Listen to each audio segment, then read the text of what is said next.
Good afternoon, everyone. Welcome to our drinking water session. Our first speaker up is Allison with EPA Region 6. So Allison, I will turn the floor over to you. Thank you, Karen. Good afternoon, everyone. Let me just get the presentation playing here. Sorry, apologies. This is a new platform for me personally, so I'm sort of learning the nuances of it here. But we've got three presentations for you as part of our drinking water session today for the 2021 Tribal Environmental Summit. I'm going to start with a drinking water program update and reminders. We'll have a lead and copper rule revisions presentation by Jose Rodriguez, also from the Drinking Water Program in Region 6. And then we'll have a WIN Act tribal grants update from Salvador Agandara in the Communities Assistance Branch. I think it progressed on its own, so we'll see what it does here. Hopefully there's not a mind of its own. But I wanted to give the opportunity, if it's possible, for our management, Jim Brown, who's the branch chief of the Safe Drinking Water branch, and Angela Restivo, who's the section chief of the Drinking Water section, to make some opening remarks. Karen, I don't know, is it possible for them to unmute and make a remark, or is that not possible under the platform? Yes, the panelists can unmute themselves, yes. Okay, Jim or Angela, if you're on and you'd like to make some brief remarks, I'll invite you to do that at this time.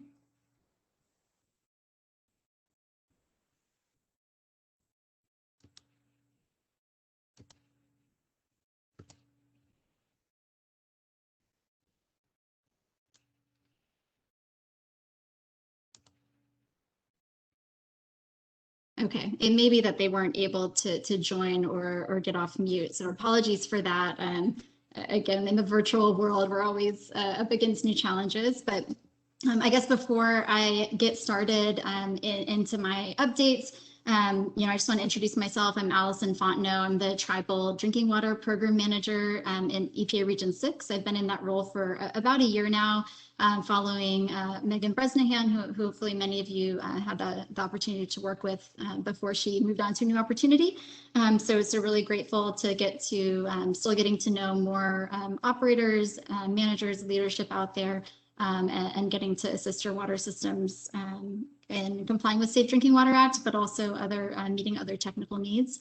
And then before we get started and launch into it all, I just want to really acknowledge and thank everyone participating for how you have continued to help deliver safe drinking water through what has been a very challenging year for all.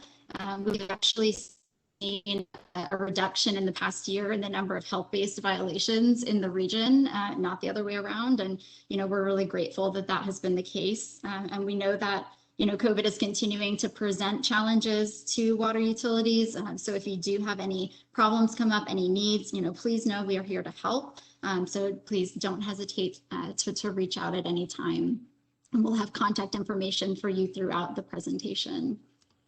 So just a quick introduction to our Region 6 Tribal Drinking Water team. As I mentioned, Jim Brown is our branch chief. He's the Associate Director of the Water Division.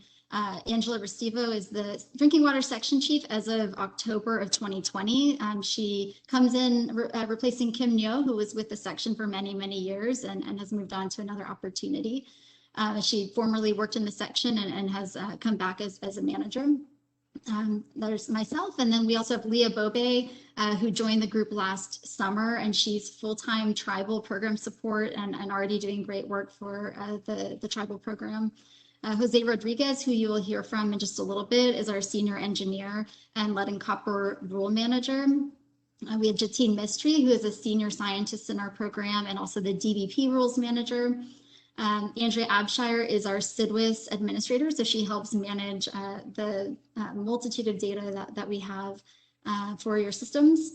We have Miguel Moreno, who's he helps with a lot of sanitary surveys out of the El Paso border office, but also helps track tribal significant deficiencies.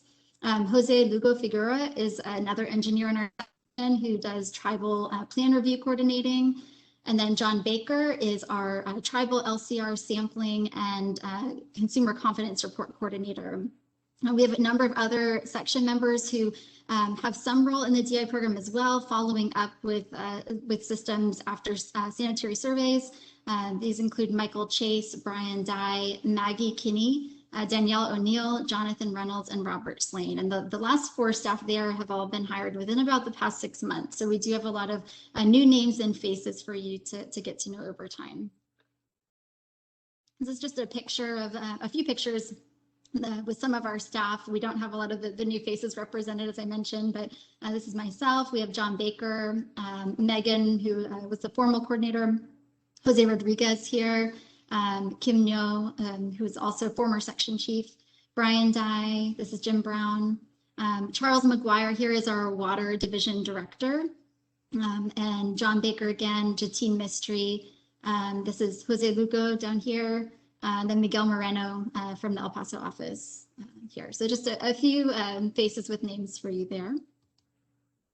And then getting into it. So I wanted to start with some upcoming deadlines for you. We have America's Water Infrastructure Act, or AWIA, requires a risk and resilience assessment for any water systems with a population of 3,301 or greater. So in Region 6, we have a number of tribal water systems that fall into this population category. And the first submission of risk and resilience assessment is due June 30th of this year, and then every 5 years thereafter. So again, in 2026.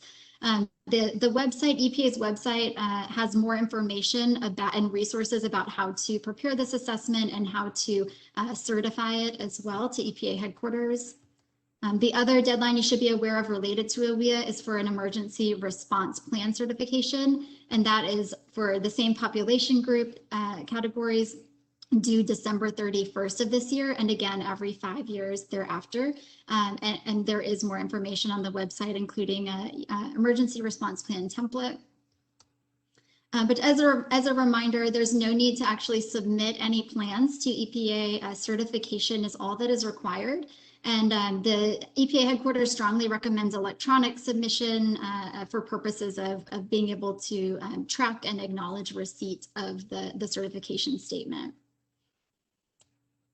Another upcoming deadline to be aware of is the consumer confidence reports for 2020. The primary deadlines that will concern you are the July 1st, 2021 deadline.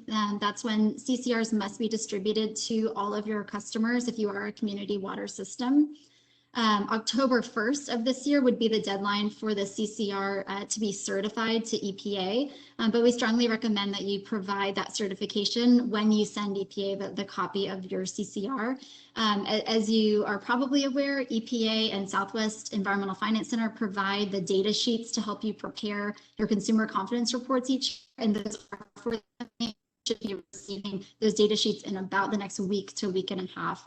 So those are in the works and on their way. We also have the Drinking Water Needs Survey and Assessment that we have tribal water systems that were selected to participate for the 2020, which has now been into 2021 survey and assessment. Tribal water systems were last surveyed as part of the 2011 survey. So for this year and this effort, we have 22 water systems that were selected, and those systems have already been notified by Salvador Gondara, and we will be partnering with him and his program, as well as the Southwest EFC, to collect all of the data that's needed for this effort. So if you were notified, you will be hearing more soon from us.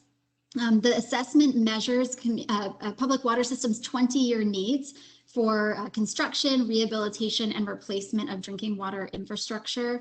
It also, for the first time, includes lead service line inventory information and estimate of replacement costs. And this year has also added water operator workforce information in order to try to anticipate future workforce gaps. The survey is really important, and we appreciate your participation because it does help determine the future regional distribution of tribal set-aside funding for infrastructure projects.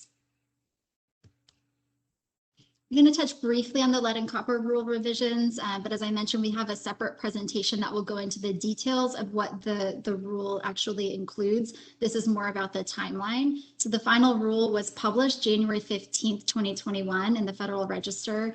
And then on March 10th, EPA announced that it would extend the effective date of the rule from March of this year till June 17th. And that's in order to take public comment on a second action and to provide a longer extension. The main purpose of this is to seek further public input, especially from communities that are most impacted by lead, and also for the agency to review the rule under the new administration. The second action proposes a longer extension of the effective date that would be from the March 16th to December 16th, 2021, and would also extend the rules compliance deadline from January 2024 to September 16th, 2024. It's about a 9-month extension. I wanted to quickly summarize the results of our 3Ts lead sampling in tribal schools project that we had here in Region 6 from 2018 to 2020. So that project did wrap up this past year. And through the project, we partnered with 21 tribes in Region 6 and 57 schools and childcare facilities to take 420 lead and drinking water samples. The results of those samples are here in the chart to the right. We had about 73% of samples that were that had no detectable lead. 25% of samples here in the orange had a detectable level that was below 15 parts per billion, which is the regulatory action level. And then 2% did have levels exceeding the 15 parts per billion action level. And so we had 10 tribes that took action to address and mitigate elevated lead at one or more taps in schools and child facilities served water by the tribal public water systems. We had a 100% mitigation rate at taps with the results at or above the 15 parts per billion. And we had some additional mitigation in the detectable lead level range. By our calculations, we determined that the project had a collective positive impact on the health of over 4,000 children through these mitigation efforts. If you didn't have a chance to participate and you were interested but were not able to sample during the time frame of our project, the WIN 2107 grant, under the WIN 2107 grant, ITCA will be offering lead sampling in New Mexico tribal schools in the future. In addition, we've been in touch with ODEQ, and there is willingness there as well if there's interest in Oklahoma to sample in a school that did not take part in the 3Ts project. So please reach out if you are interested in doing that sampling in tribal schools or daycares, childcare facilities.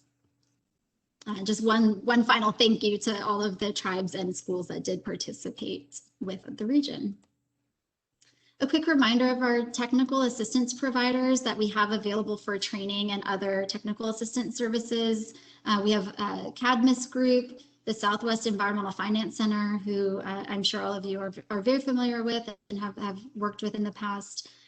We have Process Applications, Inc. that primarily assists with some of our sanitary surveys at tribal water systems, and also Global Environmental Consulting, Inc. or GEC, which helps primarily with data management. If you have any questions about trainings or assistance that's available, please reach out to me, or you can reach out to Matt Ziegler. His information is there with the Southwest Environmental Finance Center. Some upcoming trainings that are going to be offered by Southwest EFC include May 18th to 19th. There's a lead and copper rule training that will be virtual. So I might say, that's been a departure from previous years that starting in 2020, we were offering primarily and really exclusively virtual training. So it's allowed the opportunity for, I think, operators throughout the region and utility managers throughout the region to be able to participate. And that's been a great thing. So in addition to lead and copper rule training, we have consumer confidence report training in June. And we had some recent trainings that I hope many of you participated in, the 3-day water distribution training in April and a 3-day compliance monitoring training in March. And Southwest EFC and the region will continue to offer operator training throughout the year. And CEU credits are available for our program as well as for New Mexico and Oklahoma. For more information about EPA's Tribal Operator Certification Program and testing to become certified, you can contact Southwest EFC, either Rose or Matt. Also sent out in March, in conjunction with the compliance sampling training, were the sample schedules for 2021. Also provided was a comprehensive sampling schedule, which looks beyond 2021 at what sampling is going to be needed in the next few years. So please, keep that on your keep that for your records and refer to it throughout the year to make sure you're not missing any required compliance sampling.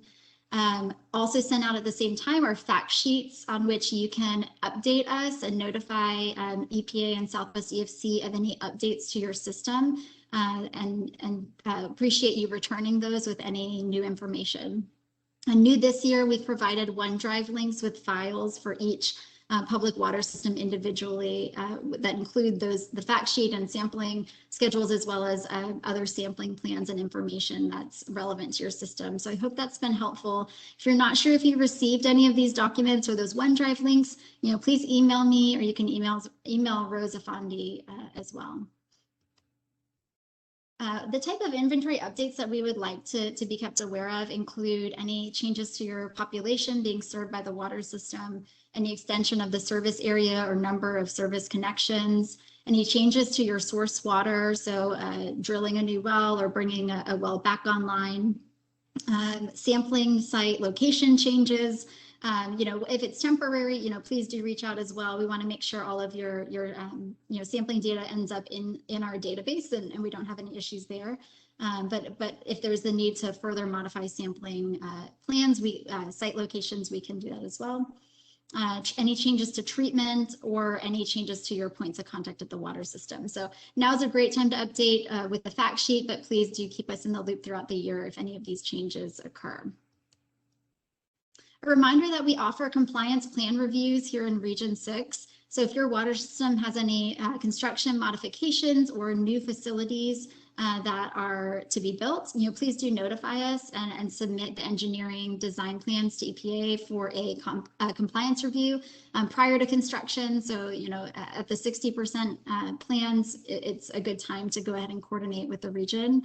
This can save the tribe money by preventing, expensive modifications after construction is completed. It helps limit any violations or significant deficiencies and helps protect public health. This includes any plans for IHS projects that you may have planned. And so please contact Mr.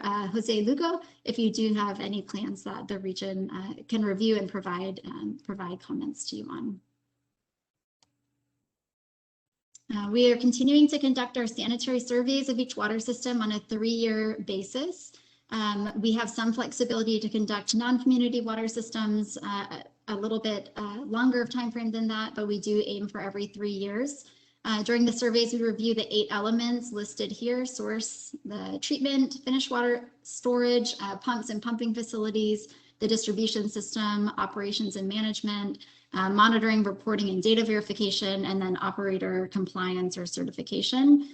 In 2020, we had a bit of a departure from our typical process in that Southwest EFC and Process Applications, Inc. conducted all of the Region 6 sanitary surveys for the year, obviously taking into account COVID safety protocols and any tribal policies. So appreciate everyone who was able to coordinate with our contractors to accommodate sanitary surveys in 2020. We did have a number of surveys planned for the year that we did not complete, so we'll be prioritizing those systems to be surveyed in 2021, assuming the water system is open and serving water. And then EPA has been using the survey reports from our TA providers to draft the lists of findings that go back out to your water system. So that'll include significant deficiencies, and recommendations. And we have recently added back in a deficiencies category in between significant deficiencies and recommendations. And so you may be hearing more about that in your upcoming sanitary survey findings. The report, findings, and letter are all transmitted at this time to the elected tribal leader and also to the water system contacts by email, which again is a bit of a departure from our previous protocol of mailing out the findings to the tribal leadership. And so we do try to give a heads up a couple of days before that email is set to go out. So if you are due for a survey in 2021 or were due in 2020 and has not yet been completed, you can expect to be hearing from us or our contractors soon. Some common significant deficiencies we run into at many water systems that you can sort of screen for in advance of a sanitary survey include the lack of 24 mesh screens. So that would be 24 mesh on your air relief valves, on the tank overflows, on your tank vents, and also on your well vents. So here's an example of an unscreened ARV. Tank inspection and cleaning is due every 5 years. So if it's been 5 years or more and we come out there for a survey, we'll cite a significant deficiency for that. And we are looking at a process to follow up in advance and not necessarily wait until the sanitary survey to identify that need. Gaskets are another, lack of gasket is another thing we run into quite often at wellheads or tank hatches. So there's an example of a well casing that doesn't have the sanitary seal, and that would be cited as a significant deficiency. Failing to secure chemical feed pumps can be an issue, as well as we've cited fairly frequently the lack of fail-safe on chemical feed pumps. So those are just a few to be on the lookout for in advance of your next survey. Just a quick reminder why we require the 24 mesh. It is the only size of the screen that can prevent even the smallest insects and vectors from entering a tank or other components of your drinking water system, including the smallest mosquitoes, no-see-ums, deer ticks, etc. So this is just an illustration. The circled area is about the size of a 4 mesh screen, which could certainly allow entrance of the fly, whereas the 24 mesh square cannot. As a reminder, the most common type of violation in our region has been failure to complete significant deficiencies. There are timelines required under the groundwater rule and the surface water treatment rule to correct significant deficiencies identified in a sanitary survey or otherwise at your water system. So the timeline requires correction within 120 days at a groundwater system or within 45 days at a surface water system after notification from the primacy agency, in this case EPA. So it's not from the date of your sanitary survey. We will give you a heads up generally of any significant deficiencies we see in the field, but the clock starts when you're officially notified with the letter and list of findings from EPA Region 6. And within that time frame, we require either proof of corrected significant deficiencies, so a photo, a description of the corrective action, and then, or within that time frame, if you determine you need more time to correct and complete the significant deficiency, you can also request an extension before the deadline and propose a reasonable timeline for completion for EPA Region 6 to then approve, hopefully approve or work with you on an agreeable time frame. If a failure to complete significant deficiency violation is incurred, it does require public notice to be posted or mailed to all of your customers for community water system within 30 days of the violation. And then the water system at that point must provide proof of PN to EPA, and Leah Bope is our PN rule manager and contact for that. If the proof of PN is not provided, then that can result in further violations as well. So, we want to encourage, early communication about corrections and any extensions that are needed. One way we're doing that is incorporating a new process in the beginning in the second half of 2020 with a significant deficiencies corrective action form. So some of you may have seen this if you had a sanitary survey in 2020. But this is just a response form for water systems to help document any significant deficiency corrections or plans to correct significant deficiencies. It's due 30 days after the notification from EPA. So it doesn't require that you've corrected everything, but this kind of gives us an idea of the plan and whether or not the significant deficiencies will be corrected within the 120 or 45-day time frame. This form also allows you to request an extension beyond the regulatory deadline for us to consider. If you can provide a little bit of information, that's helpful, and then we can respond with an approval or more conversation about that time frame. So please be on the lookout for that if you do have any significant deficiencies to correct. Just a quick reminder on water stagnation issues. During COVID, a lot of building closures have led to really low or no water usage in some cases, and stagnant water can be unsafe to drink. So flushing is one way to help counteract that, reducing water age. both during the closure and before reopening a building to serve water to the public.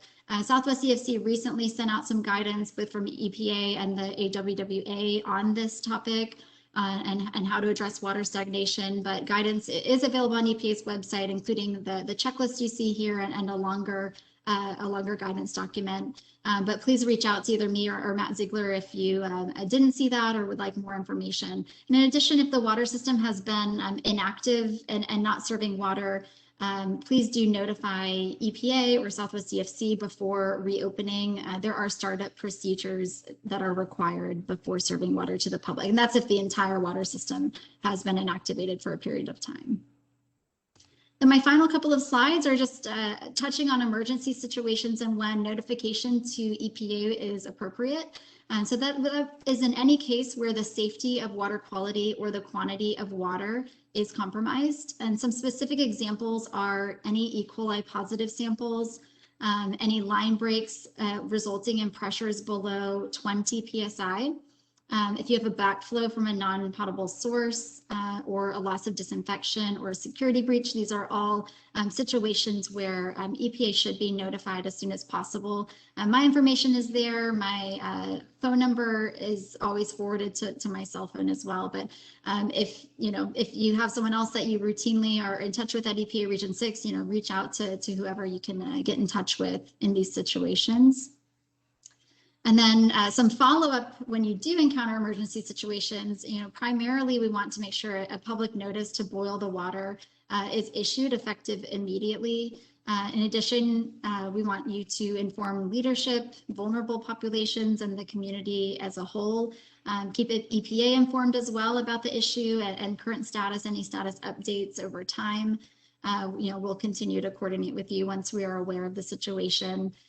In many of these cases, you'll need to have an alternative source of water available, if at all possible, and then perform any follow-up testing that's required to ensure the water is safe. We generally require, 2 days of consecutive days of clean BACT sample results representative of the distribution system or the impacted area before we would lift the boil water notice. And finally, yes, please do consult with EPA before lifting any boil water notice in the case of these emergencies.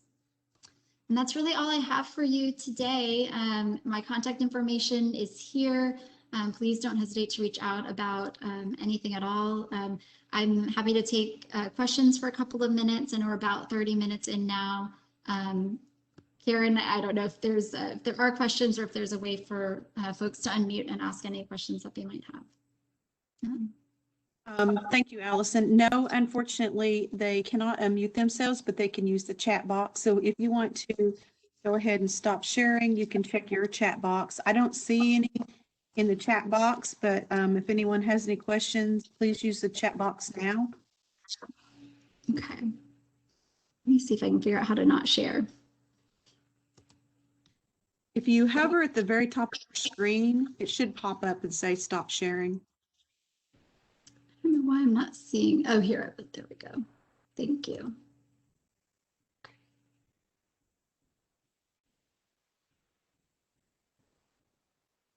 So do you see your chat box? Should be over in the right-hand corner at the bottom. You may have to open it up. Okay. I do see it. I don't see anything at this time. I'll be here through the other session. So if there are any questions that come up, please, I'm happy to answer or, shoot me an email or give me a call. Okay, thank you. Actually, we just had one pop up. It says, how often does the 3 teeth happen or is supposed to happen? Sure, that's a great question. So our 3 Ts project was a single sampling, a single time sampling project or event. But again, we are expecting additional sampling as part of the WIN grant project that ITCA is conducting in New Mexico and some of the Region 9 states as well. And then there is a state 3 Ts program with Oklahoma DEQ. And so there is some opportunity there. Jose is going to get into more of some of the changes with the lead and copper rule revisions, but there's also some new requirements for sampling in schools and childcare facilities as part of the new regulation as well. Thank you, Allison. I don't see any other questions in the chat box. So with that, we will turn it over to Jose. I have made you a presenter, Jose, so you should be able to share your screen now. Okay, let me see if I can figure this out. Okay.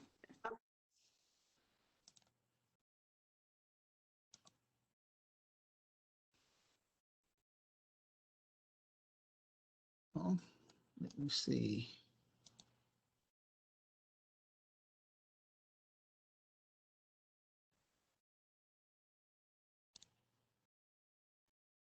Okay, what do you see the slides? Yes, yes, I can see it now. Okay. Good afternoon. My name is Jose Rodriguez, and I'm work with the drinking water program here in Region 6, and I'm going to talk a little bit about the final lead and copper rule revisions. Before I go into that, somebody asked about how often does 3Ts occur, and as Allison mentioned, Region 6 took on a project to sample schools using the 3Ts protocol. So the sampling occurred, this was a one-time activity that we've done so far, but we do have 3Ts guidance in our EPA website. We have several guidance documents on it. If a tribe or school wants to implement some of that guidance, they can go to our 3Ts or contact Allison or I, and we can get you the information on how to do a 3Ts program.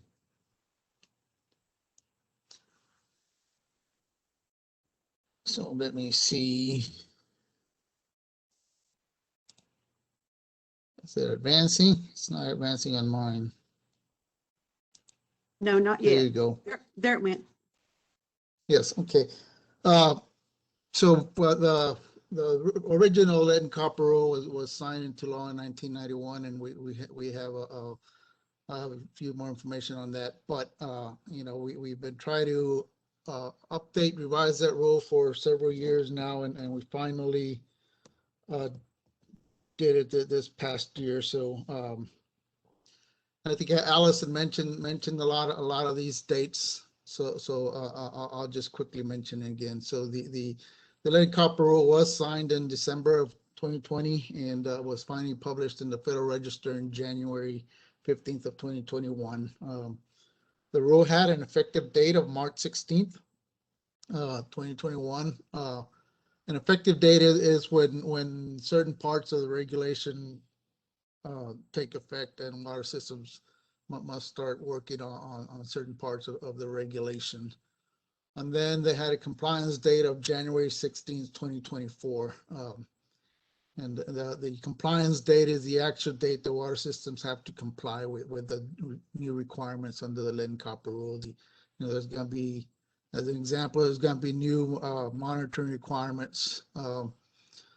So by January 16, 2024, they would have to comply, water systems would have to start complying with those requirements. Until then, the current lead and copper rule is in effect. So we will continue to implement the program as is. As Allison mentioned, there are once the inauguration occurred, President Biden issued an executive order requiring that all regulations signed within a few years be reviewed. And at the same time, that there was a regulatory freeze pending review memorandum for all the regulations. So based on that, EPA decided to review the lead and copper rule and see if it met the new administration's criteria for science and communication. So that's what we're in right now. And Allison mentioned the two Federal Register notices that were published in March. One of them is a rule, which would change the effective date, and the other one is a proposed rule, which proposes to delay the effective date and the compliance dates for the rule. And Allison mentioned these dates. The effective date of March 16 was moved to June 17, 2021. So that this is an extra rule. So this is now the new effective date. So any requirements that water systems have had to start working on, I would say, as of will start as of June at this point. The second rule proposes to further extend that date to December 16, 2021, and also extends the compliance date from January 2024 to September 2024. So the idea is, because of this review that we're doing, it's going to take about 9 months. So we're going to allow those extra 9 months or so for water systems to have time to extend the rule. As Alice mentioned, it's intended to provide consultation with stakeholders, with affected parties, and review comments that are received. Based on these comments, there might be a decision that some portions of the rule may have to be revised. So we would take that into account, and there could be further delays in implementation of the rule. But as of now, the effective date is June 17th, 2021, and may change to June 16, 2021 if depending on the comments received on this rule. So basically, I'll cover a little bit of the highlights here, and then I'll go into what the current rule is briefly. EPA's new rule is intended to strengthen the aspects of the lead and copper rule to protect children and communities from the risk of lead exposure. There are three main goals that we've identified. One is better protection of children at schools and childcare facilities. Goal 2 is get the lead out of our nation's drinking water, and goal 3, empower communities through information. And I'll discuss each one of these briefly as we go on. Just a quick rundown of what the current rule is, and as I mentioned, the current lead and copper rule is effective until at least June of January of 2024. So we're still implementing this portion of the rule. As mentioned, the lead and copper rule was promulgated in 1991. We had a short-term revision, minor revisions in 2000, and then short-term revisions in 2007. And we've been working on revising this rule since then, and we finally finalized that rule. As you know, the lead and copper rule is a treatment technique requirement, meaning there's no maximum contaminant level. Any requirement is triggered based on an action level, and we established lead and copper action levels that would trigger additional work if exceeded. So for lead, the action level is 0.015 milligrams per liter, or 15 parts per billion. And for copper, the action level was 1.3 milligrams per liter. So based on results, if the 90th percentile result was greater than the action level, water systems had to do public education, water quality parameter monitoring. They had to provide optimal corrosion control treatment, follow the steps to get to that point. And if nothing else worked, if there were lead service lines in the distribution system or in the homes, they had to replace those lead service lines as well. Lead is generally not found naturally in water, so the main sources of lead are in a home are lead pipes, if there are any lead pipes used in the distribution system or in the homes. Faucets, other fixtures that may have been manufactured with lead components. So to keep the lead in drinking water, EPA as part of the rule requires some treatment with certain chemicals that will provide a coating or scaling inside the pipe and creates a separation of any lead components from the water and prevents the leaching out of lead into the water. And then, as I mentioned, if the corrosion control alone, corrosion control treatment alone is not effective, and water systems would have to replace any lead and copper, any lead pipes that were used in the service lines. And the service line is defined as a portion of the line that goes from the water main to the meter, and then from the meter to the home. So there's two sets of service lines that could apply for water systems. Now let's get into the lead and copper rule revisions. Just a little short overview. So I mentioned there were 3 goals. Goal 1 is better protect children at schools and child care facilities.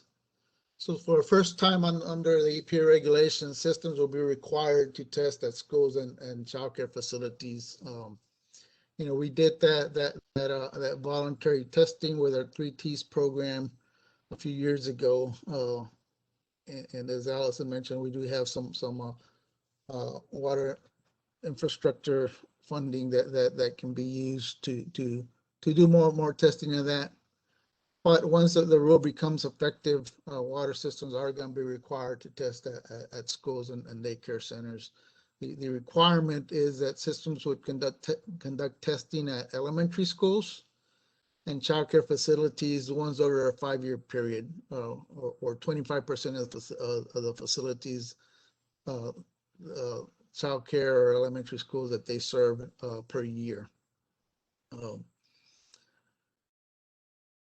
And then after 5 years, water systems are expected to continue offering testing to to schools and childcare facilities. And if the school or childcare facility wants to, then the water system will test at those systems upon request. So it's after the 5 years, there's no mandatory requirement unless a facility, a school or childcare facility requests to be tested. Secondary schools such as middle schools, junior highs or high schools can be tested at any time upon request. So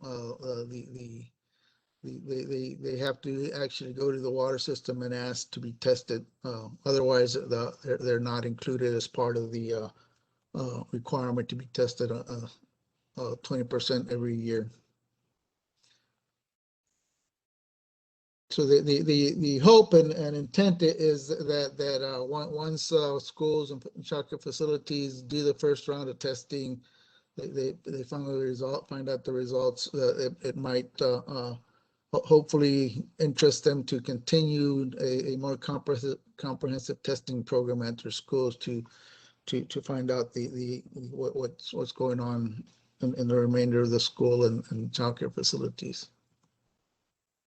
The second goal is getting the lead out of the nation's drinking water with better science and better testing. So the new rule is going to target more sampling at lead service lines.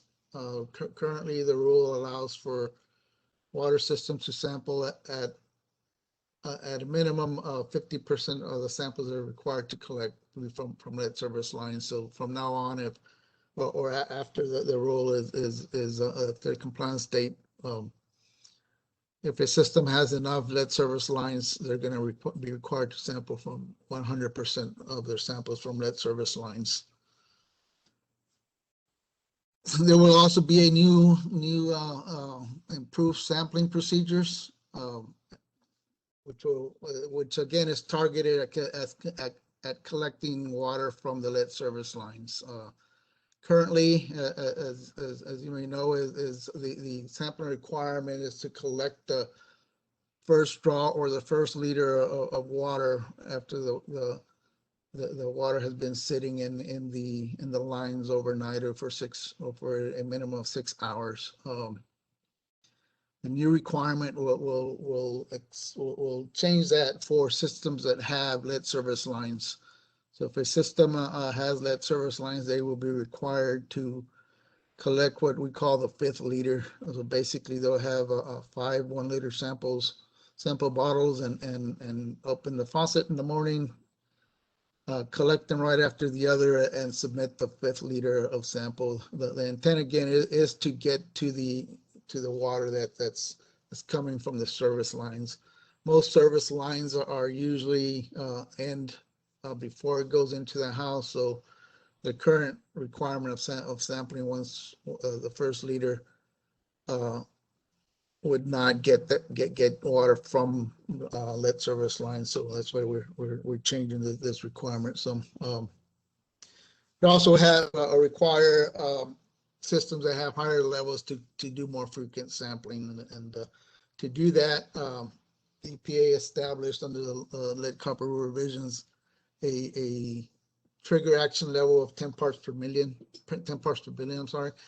So based on the results, if 10 part per billion trigger action level is exceeded, it's going to require water systems to start conducting their corrosion or start reviewing their corrosion control treatment that currently exists. And if they don't currently have corrosion control treatment, they're going to be required to start conducting corrosion control treatment studies. The current rule requires that once the lead action level or copper action level of 15 parts per billion and 1.3 milligrams per liter exceeded, then they would have to install corrosion control and start the study. So this gives a better chance for more time for water systems to start considering their corrosion control treatment and or treatment studies if they have to do that. And then once or if subsequent sampling shows that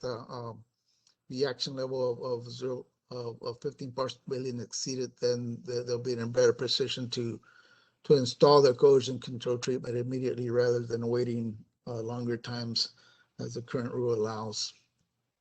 There is also what we call a find and fix provision in the rule. Basically states that systems with sample locations with elevated levels of lead greater than the action level of 15 parts per billion will have to identify the reason or the cause that the levels of lead were high, and they will have to mitigate the problem. They'll also include additional monitoring to make sure the solution was effective.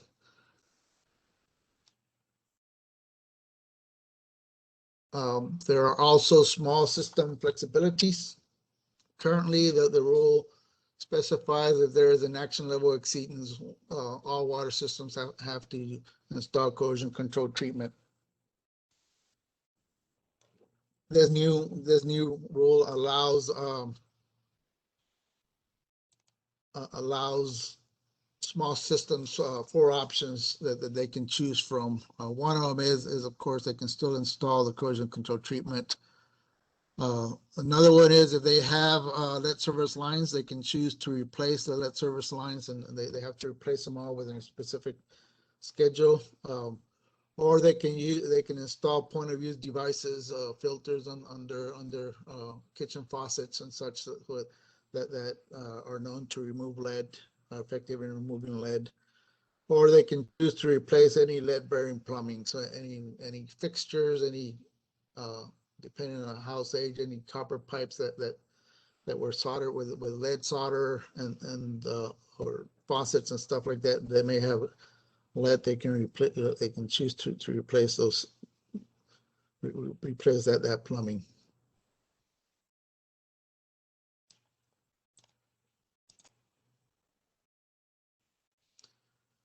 Continuing with goal 2, as I mentioned, I already did that one. I didn't advance. I'm sorry. So get the lead out again, replacing more of the lead service lines. So EPA will, for the first time, will require systems to develop a public lead service line inventory and create a plan for removing the lead service lines. And this is one of the requirements under the rule that water systems will have to start working on as soon as the rule is as the effective date, which at this point is now June 2021. So once that is once we get there, water systems will have to start developing this. And the reason for that is that once the the rule is effective, which currently is January 2024, then they must have this plan in place and be ready to implement it if they meet on either the trigger action level of 10 or action level of 15 parts per billion. So if a system has results above the trigger level of 10, they will be required to work with in this case, the EPA, the primary agent, to set an annual goal for replacing lead service lines. If they do exceed the action level of 15, they will have to start replacing a minimum of 3% of the number of or known potential service lines annually. So those are the two triggers that they have to be met for lead service line replacement to start.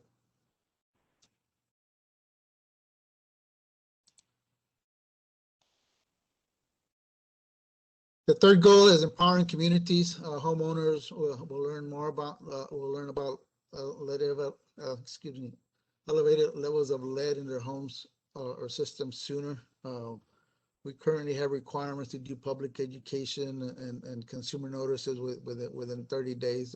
Those timeframes are going to change.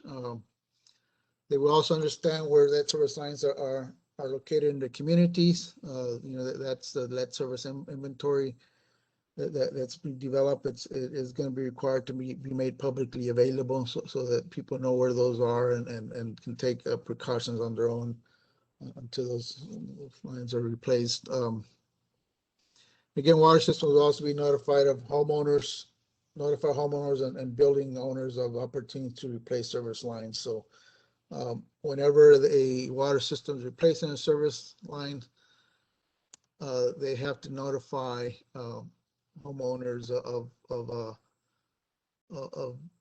so that they can replace that portion of their line. As I mentioned earlier, a service line is a portion for a pipe that connects the water main to the meter.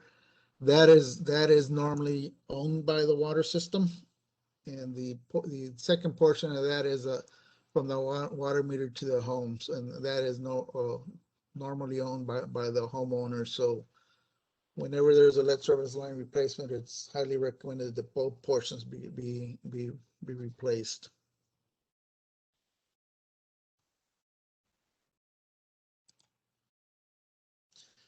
And I know I went through pretty quick on the other requirements. That's because there's still time to address those or have more training on that. It does take more than half an hour to provide that information. But what I do want to focus more on is the lead service line inventory. And as I mentioned, once the rule is effective, water systems are going to be required to have a plan and inventory and plan in place. So I'm going to focus a lot more on that requirement. So water systems must prepare an initial lead service line inventory by January 16, 2024. And again, if that proposed rule that was mentioned earlier is finalized, or once it's finalized, this may change to September 2024, but as of now, it's January 2024. So the lead service line inventory must include all lead service lines. And we have been doing sanitary surveys at tribal water systems for many years, and we do have a portion on a distribution system, and as of to date, I haven't had a water system tell me that they have lead service lines, or water system operators tell me they have lead service lines, but we are going to have to do a better job of identifying if there are lead service lines or not. The other category is lead status unknown service lines. So basically, water systems are going to have to be familiar and identify, be able to identify all the service lines for all the residences. And if there are some that they don't know what it is, then they will be classified as lead status unknown service lines, and for the purpose of the rule, will be treated as if it was a lead service line. The other category is galvanized lines requiring replacement. These are defined as a galvanized service line that is downstream of a lead service line, or that was previously downstream of a lead service line. And the issue with this is, as lead disassociates from the lead service line, the galvanized pipe will tend to or that the dissolution will tend to create a scale on the lead service on the galvanized line, so that it does become an issue. Then of course there's the no lead service line, and in which case once you identify and have proved that it's no service line, then there's nothing needs to be done after that. There are also what we call lead connectors, or goosenecks, or pigtails, and this are usually found at the service meter, connecting the lead service lines on either side of the meter. So, and a lot of times, depending on when they were installed, those were made out of lead, because it was easier to work with lead than copper at the time that they were installed. So, while they're not part of the lead service line inventory, it is recommended that when they're found that they be replaced, and that records be kept of where they are. The inventory should also have a location identifier, a home and address, some way of definitively identifying where that lead service line is located. And it has to be updated annually or triannually if the system is on reduced monitoring.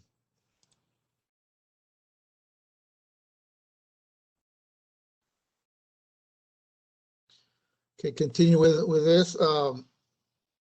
Water systems with lead service lines must also prepare a lead service line replacement program plan by January 16, 2024,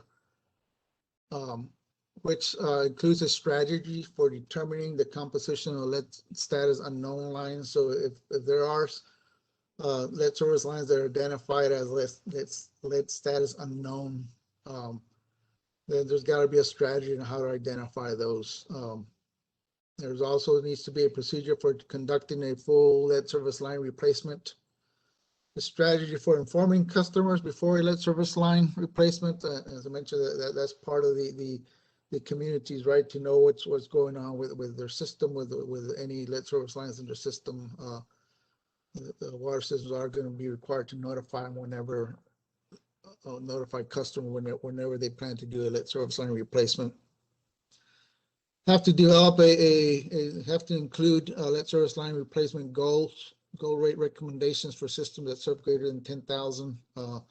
That's if the trigger action level of 10 is exceeded, but not the action level of 15. Procedures for customers to flush their lines if it's appropriate. Lead service line replacement prioritization strategy. How is the water system going to prioritize which service lines to replace? Some of the things that can be taken into consideration: disadvantaged communities, populations most sensitive to effects of lead. It's another one, and known lead service lines, another one. So just some kind of strategy to on how to prioritize the service line replacements. And also, if there's any funding available to pay for the replacement of lead service lines, if customers aren't able to pay, to be included in that lead service line replacement plan.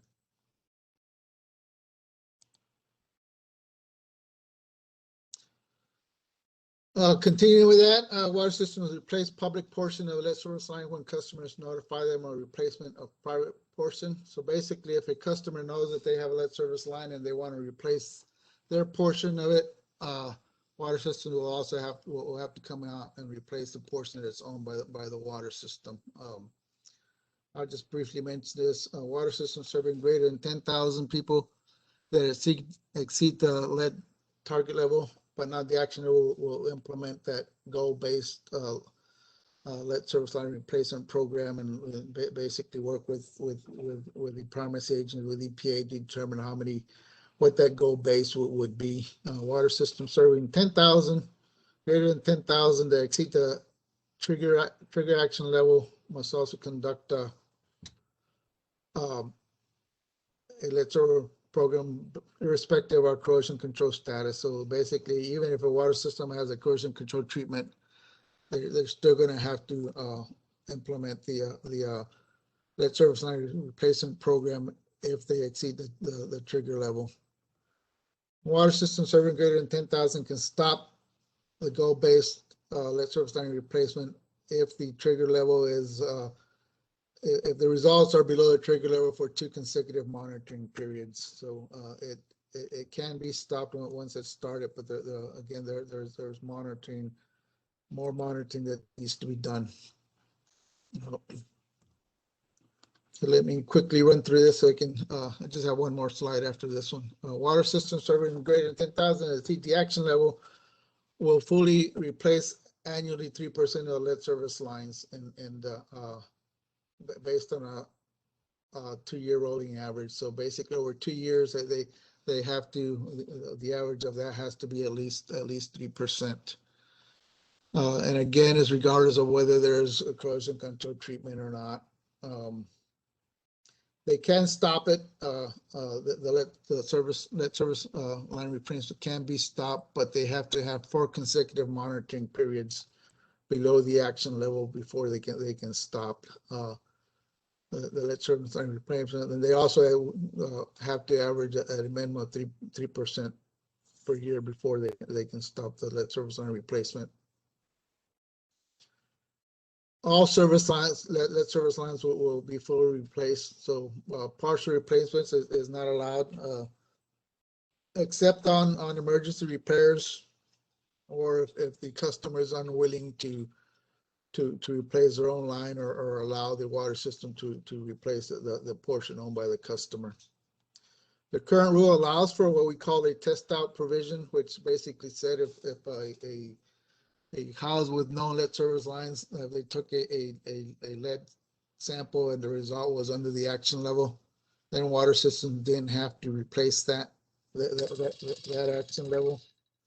So I mean that service line, that will no longer be allowed if it's lead service line that has to be replaced. Then the water systems will also have to provide picture filters or point of use devices to be distributed, and also replacement cartridges to the homeowners for a period of 6 months immediately following the lead service line.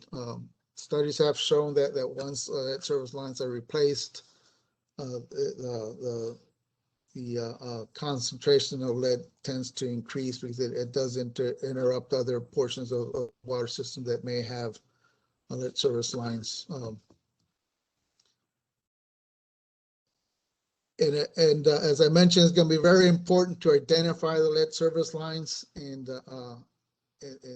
you know, it's got to be a positive identification or negative. You know, it is or it isn't, or it is galvanized or pipe or not. If there are some that are lead service unknown, you know, there's got to be a way to identify those eventually. So some of the materials that can be looked at are construction or plumbing codes, permits, existing records, or other documentation which indicates the service line materials are used.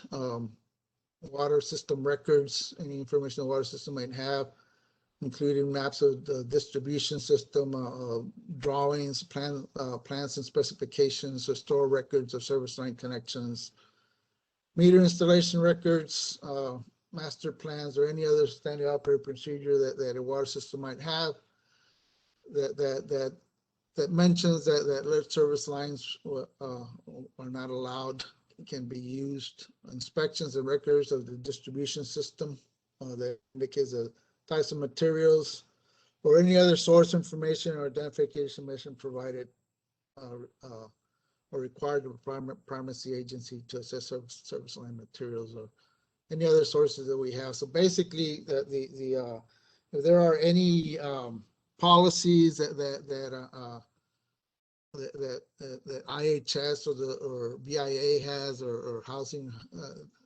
authorities have, or tribal housing authorities have, that say that lead service lines are not to be used in the construction.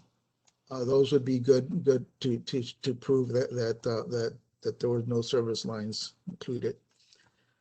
And with that, is the end of my presentation. I apologize for rushing through it, but I was trying to meet my time schedule here. So let me see if I can stop sharing this so I can am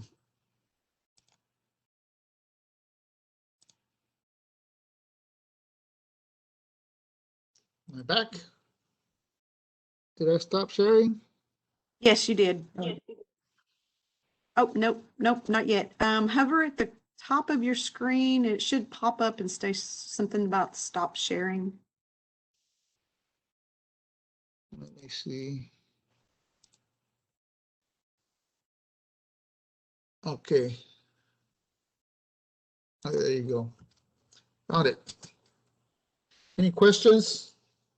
I don't see any in the chat box. You might check your chat box and see if there are any.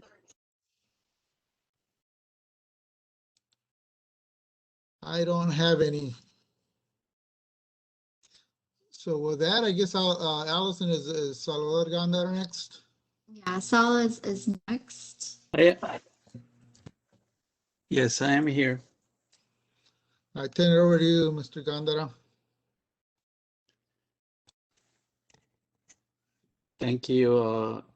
I don't have a slide presentation, but good afternoon, everybody. My name is Salvador Gandara. I'm a project engineer with the community infrastructure section, and I work on some of the WIN grants that you're going to hear me talk about, which is the Water Infrastructure Improvements to the Nation Act, as well as I work on tribal set-aside infrastructure projects that are mostly with the state of Oklahoma and Louisiana whenever we have projects that come in for funding in the STARS or SDS list. Today, I wanted to just briefly talk about and give you updates on the WIN grants, as I mentioned. And as previously mentioned, under the WIN, under three separate sections of it, 2104, 2105, and 2107, there was funding appropriated for assistance with an allocation to the states as well as an allocation to the tribes in Region 6. In fiscal year 2018 and 2019, Region 6 received funding for WIN Section 2104, which is assistance to small and district communities, with an allocation to the tribes in Region 6. That funding was awarded to a contract in the Southwest EFC to provide technical assistance to our partners and tribes in Region 6. And work is going to be ongoing on technical assistance, operator training, and some other assistance needed. The other one under WIN 2105, that one is addressing lead in drinking water systems. The Region 6 received close to $3 million in the FY fiscal year 2018, 2019, and 2020 money, with 3 projects that were selected in Oklahoma to receive that funding. 2 projects in the Quapaw region in the Tar Creek area in Oklahoma received funding to do some individual well lead testing, as well to address some lead in the Missouri line road area. That work is just getting started with the majority of the planning and any infrastructure or implementation of the projects expected pretty much throughout calendar year 2022, and completion of those projects, doing all the closeouts and receiving all the documentation in the following year in 2023. The third project was to address the Francis water system in Oklahoma to assist the Chickasaw Nation in their phase 2 implementation. That one is to improve water and distribution improvements, phase 2 of the project. And as well, that one has not quite started yet, but it's expected to be have full implementation towards the end of this year and pretty much 2022.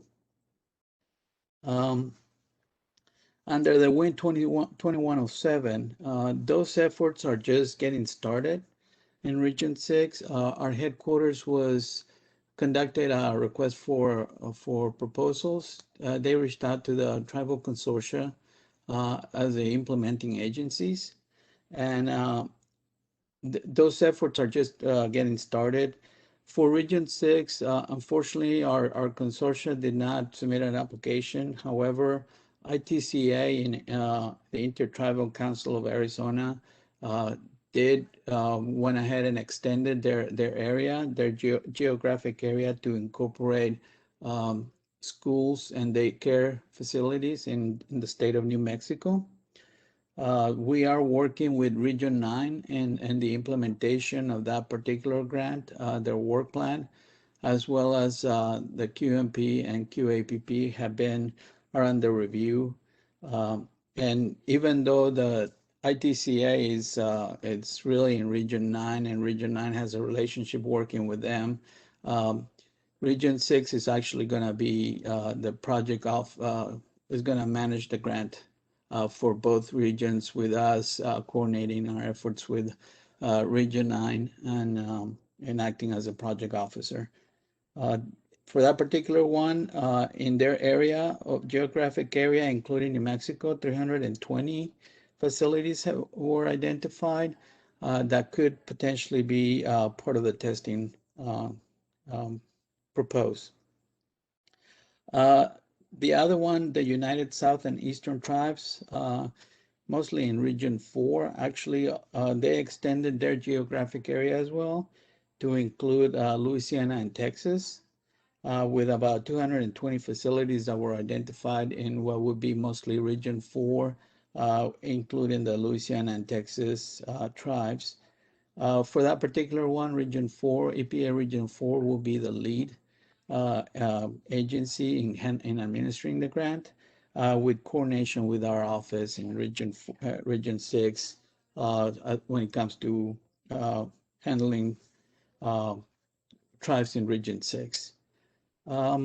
Just one other thing I forgot to mention with the WIN 2104, which is the small and disadvantaged communities, the FY 2020 funding has been allocated to assist the Alaska Native villages as well as the Navajo Nation. So Region 6 is not expected to receive funding under the FY 2020 for 2104. That's pretty much the updates we wanted to provide on WIN grants that the Region 6 received. And I'll leave it open to any questions or any comments.